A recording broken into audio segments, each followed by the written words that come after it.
বাংলাদেশে চিন্ময় প্রভুর গ্রেপ্তারের প্রতিবাদে বৃহৎ মিছিল। তার গ্রেপ্তারের ঘটনায় ক্ষুব্ধ সনাতনী হিন্দু সমাজ। এই প্রতিবাদ 28 নভেম্বর দুপুর 2টায় শিয়ালদহ স্টেশন থেকে একটি বৃহৎ মিছিল বের হয়েছিল। এই মিছিল বাংলাদেশে হাই কমিশন পর্যন্ত যাবে বলে জানা গেছে। বলরাম বসু সনাতনী সমাজের পক্ষ থেকে এই মিছিলের আয়োজন করেছিলেন এবং সকলকে এই প্রতিবাদে যোগদানের আহ্বান জানিয়েছেন। বাংলাদেশে হিন্দু সম্প্রদায়ের ওপর তীব্র নির্যাতনের ঘটনা বেড়ে চলায় সনাতনী সমাজে তীব্র ক্ষোভ বিরাজ করছে। চিন্ময় প্রভুর গ্রেপ্তার এই পরিস্থিতিকে আরো উত্তপ্ত করে তুলেছে। তাদের অনুরোধ, এই গুরুত্বপূর্ণ সংবাদকে সর্বাধিক প্রচার করে সনাতনী সমাজের কণ্ঠস্বরকে তুলে ধরা। রাজ্যের মুখ্যমন্ত্রী এই ঘটনাটা নিয়ে যেটা বলেছে যে এই বিষয়ে আমরা কিছু বলবো না, এটা দেশের ব্যাপার। কেন ও তো ওদের জিহাদিদের খেলা, ও বলবে কেন? তো জিহাদিদের ফুপা ও বলতে পারে, ও কেন বলবে? ও রোহিঙ্গা হলে বলতো। হ্যাঁ, ও যখন বাংলাদেশে প্রথম দিকে যখন শুরু হলো, যখন বাংলাদেশে হাসিনার পুলিশ যখন ডান্ডা পেটা করছিল, হ্যাঁ 21শে জুলাইয়ের মতন যদি হতো তাহলে ও বলতো ও হচ্ছে রোহিঙ্গাদের খালা, বাড়িতে কালী পুজো করে, ওটা নাটক। দাদা, আমরা দেখেছি যে রাজ্যের মুখ্যমন্ত্রী মুসলিমদের ওপর যদি অত্যাচার হয় তখন কথা বলতে পারে, হিন্দুদের ওপর অত্যাচার হলে তখন আর কিছু বলতে পারে না। মমতাজ বেগম বলা হয়, ওই জন্য তো আরেক নাম মমতাজ বেগম। আপনি কোনো মুখ্যমন্ত্রীকে দেখেছেন হিজাব পরে নামাজ পড়ছে?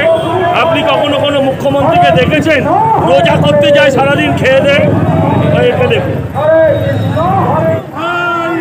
এটা যন্ত্রণা থেকে, কষ্ট থেকে, ব্যথা থেকে আমাদের পাশে রাষ্ট্রে যে ঘটনা ঘটছে তার প্রতিবাদে হিন্দু নিধন চলছে। ইউনিসের নেতৃত্বে সন্ন্যাসীদের গ্রেপ্তার করা হচ্ছে এবং এ বিষয়ে আমরা এই হিন্দু নিধন যজ্ঞ অনতি বিলম্বে বন্ধ হোক। কেন্দ্রের সরকার সমস্ত রকমের ব্যবস্থা নিই, আমাদের ভাই বোনেরা ওখানে যাতে নিরাপদে থাকে। প্রতিদিন মা বোনেদের ওপর যে সম্ভ্রমহানি, খুন এবং পুরুষদের যেভাবে অত্যাচার এবং খুন করা হচ্ছে তার প্রতিবাদেই আমাদের এই রাস্তায় নামা। মানুষ বললেই হয় না, মানুষের মনুষ্যত্ব থাকতে হবে, মানবিক হতে হবে, বিবেক থাকতে হবে। আমরা সেই সকল মানুষের কাছে আমাদের আবেদন, আমরা অবশ্যই ভারতীয়, আমরা বাঙালি এবং আমরা হিন্দু তো বটেই। সুতরাং কষ্ট, যন্ত্রণা, ব্যথা বেদনা, কোথাও এই ধরনের ঘটনা, কোথাও যে কোনো মানুষের ওপর যদি হয় আমাদের যন্ত্রণা হয়, আমাদের কষ্ট হয়। প্রতিবাদী মিছিলে সকল হিন্দু ধর্মের মানুষের একত্রিত হয়ে রাস্তায় নামা উচিত। শুধু পশ্চিমবঙ্গ নয়, ভারতবর্ষ তথা বিশ্বের মানুষের প্রত্যেক হিন্দু একত্রিত হয়ে রাস্তায় নামা উচিত। যেভাবে চিন্ময় প্রভুকে অন্যায়ভাবে তাকে অ্যারেস্ট করা হয়েছে, তাকে টেরোরিস্ট বানিয়ে দেওয়া হয়েছে, তার প্রতিবাদ জানাই, নিঃশব্দ তার মুক্তি চাই আমরা। এবং এই নিঃশব্দ মুক্তির দাবিতে আমরা কলকাতায় বারবার করে রাস্তায় নামছি এবং হিন্দু ধর্মের রয়েছেন তাদের সকলকে আহ্বান জানাবো, বাড়িতে বসে না থেকে নিজের ভবিষ্যৎ যদি পশ্চিমবঙ্গে এরকম দেখতে না চান তাহলে রাস্তায় নামুন, নাহলে আগামী দিনে আপনার ভবিষ্যতে এরকম হতে চলেছে। রাস্তায় নেমে প্রতিবাদ করুন এবং ইসকনের মতো একটা সংগঠন যাকে বাংলাদেশে আজকে প্রায় জায়গায় নিয়ে চলে যাওয়া হয়েছে, ধিক্কার জানাই সেটা। এবং ইসকন আমাদের কাছে গর্বের জায়গা, আমাদের উচ্চের জায়গা, আমাদের প্রণামের জায়গা। সেই জায়গা থেকে ইসকনকে যারা কালিমালিপ্ত করতে তাদের ধিক্কার। আপনারা সকলেই জানেন যে অন্যায়ভাবে চিন্ময় কৃষ্ণ প্রভুকে বাংলাদেশের ঢাকা বিমানবন্দর থেকে গ্রেপ্তার করা হয়েছে, সম্পূর্ণ অন্যায়ভাবে, অনৈতিকভাবে। তো আমরা তার প্রতিবাদে আজকে হিন্দুত্ব সনাতনী বন্ধুরা রাস্তায় নেমেছি। কিন্তু আমরা আবারও হুঁশিয়ার করছি, পশ্চিমবঙ্গের মাটিতে থেকে সনাতনীদের গায়ে হাত দেওয়া ইউনিশ সরকারকে এখন পর্যন্ত ধিক্কার জানাচ্ছি। এরপরে উচিত শিক্ষা আমরা দেব, উচিত শিক্ষা দেবো সনাতনীদের। ইউনিশ সরকার যদি এখনো ঠিক মতন না হন, তার সঙ্গে না যান, তাহলে মনে রেখে দেবেন। মুখ্যমন্ত্রী বলছেন যে এটা বাংলাদেশের ব্যাপার, আমরা এই নিয়ে মুখ খুলতে পারি না বা করবো না, কি বলবেন? মুখ্যমন্ত্রী তো হিন্দু ঘরের ব্যানার্জি পরিবারের মহিলা, তিনি যদি এই কথা বলেন হিন্দুদের ওপর অত্যাচার, তাহলে কোথায় যাবো আমরা? মুখ্যমন্ত্রী, মাননীয় মুখ্যমন্ত্রীর কাছে আমাদের হাত জোর করে অনুরোধ, এইবার অন্তত পথে নামুন, আর তো সঙ্গে রাজনীতি করবেন না। সনাতনীরা মার খাচ্ছে, ঘরে ঘরে মার খাচ্ছে, আমাদের পশ্চিমবঙ্গে মার খাচ্ছে। এদের অত্যাচার এতটাই বেড়ে গেছে। এখনো যদি আপনি না যান, 26-এ আপনাকে আমরা দেখে নেব।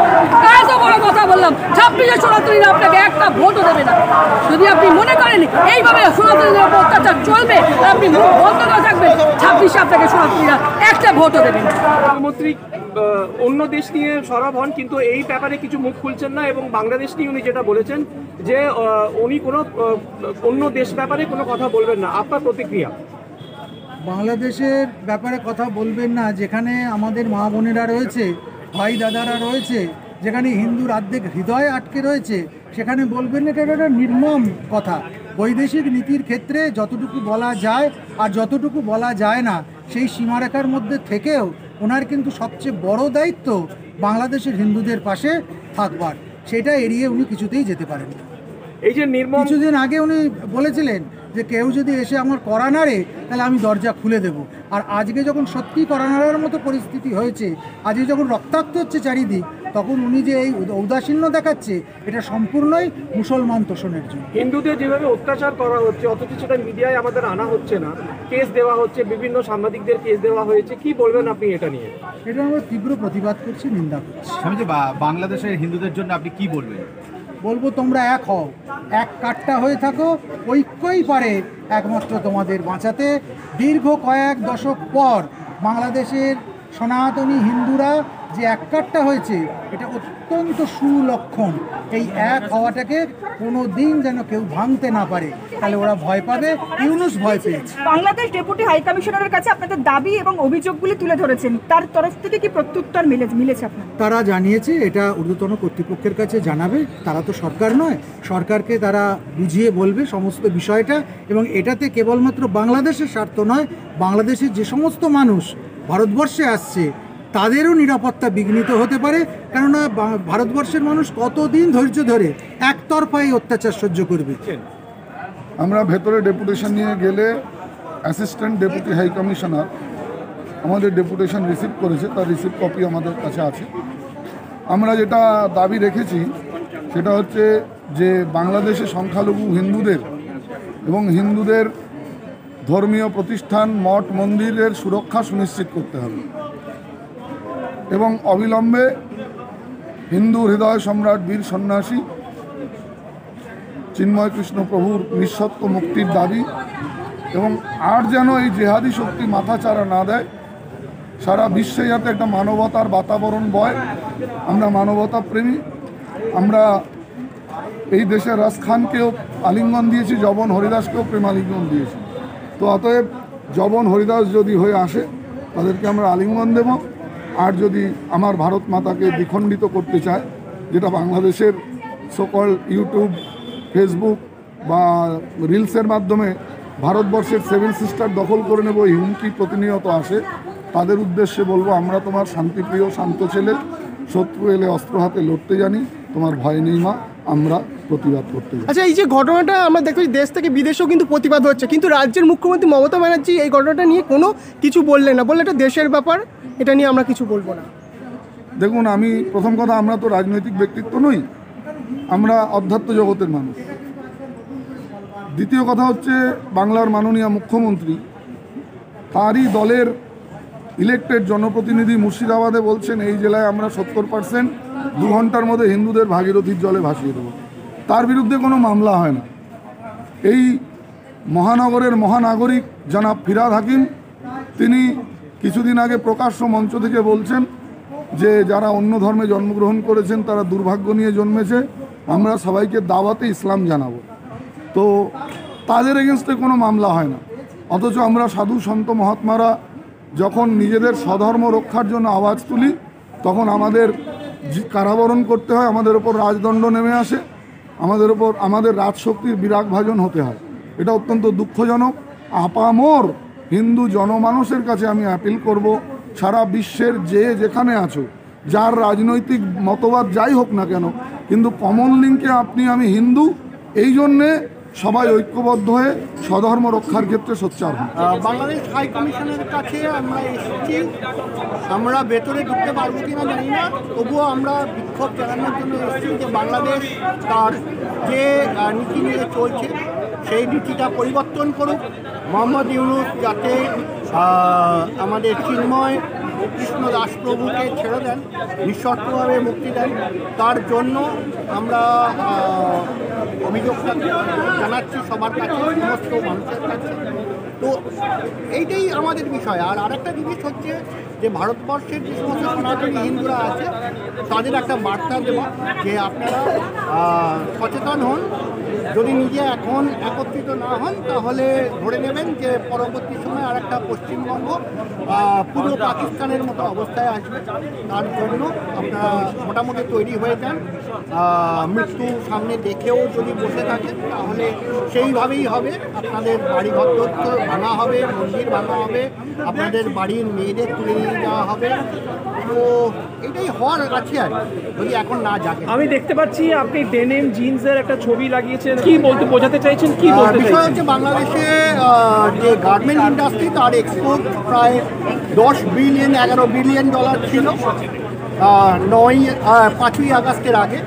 তো ভারতবর্ষ বেশ কিছু এবং বিদেশের ইউরোপিয়ান বেশ কিছু কোম্পানি তারা তাদের ইউনিট গুটিয়ে নিয়েছে, যে অর্ডারগুলো ছিল সেভাবে ক্যান্সেল করেছে, যে কারণে অন্তত এখন মোটামুটি 6 বিলিয়ন ডলারের কাছাকাছি তাদের এক্সপোর্ট হয়ে দাঁড়িয়ে আছে। এবার আমরা চেষ্টা করছি যে যাতে এইটা ক্রমে 1-2 বিলিয়নে এসে দাঁড়ায়।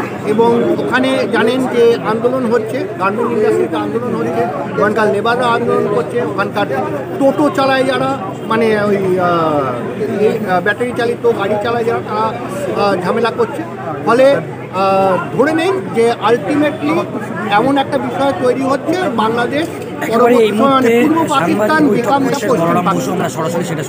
মুখ্যমন্ত্রী বলছেন যে বাংলাদেশ নিয়ে উনি কিছু বলবেন না, কিন্তু আমরা দেখেছি যে উনি অন্য কোনো দেশের কিছু হলে তো উনি সরব হন। এটা নিয়ে আপনার প্রতিক্রিয়া কি দেবেন? পূর্ব পাকিস্তানের বিষয়ে ওনার না বলারই জায়গা আছে, তার কারণ ওনার যে সমস্ত মানুষ ওনাদের আছে, ওনার যারা ভোট ব্যাংক ওটা সেটা মেনলি কাজ করে হচ্ছে তাদের কমিউনিটি নিয়ে, অর্থাৎ মুসলিম কমিউনিটি নিয়ে।